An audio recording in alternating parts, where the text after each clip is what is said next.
السلام عليكم ورحمة الله وبركاته.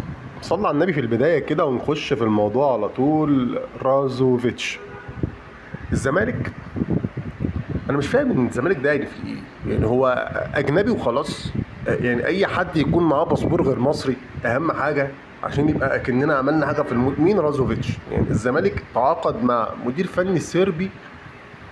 يعني انا مش فاهم، يعني هو حصل على الدوري الصربي مع فريق بلاجراد دوت سنة 2012 2000 2012 2013، وخد كاس خادم الحرمين مع الفيحاء السعودي بس. واخد مثلا احسن مدرب في الدوري السعودي شهر اغسطس 2021 شهر اغسطس. انا مش فاهم.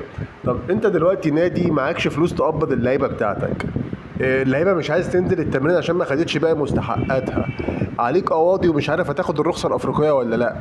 كان معاك مدرب في وسط كل المدعكه دي جاب لك دوري ودخلك دوري ابطال افريقيا، تقوم رايح شايل المدرب وراح جايب مدرب صربي محدش عارفه اصلا في الحياه، فاهمني؟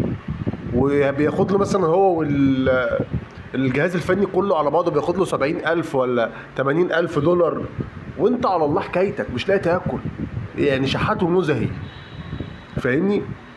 ليه يا حبيبي؟ طب ما الفلوس دي انت اولى بيها، الراجل معاك مصري كان ياخد فلوسها بالجنيه المصري والدنيا تمام، وراجل جايب لك دوري.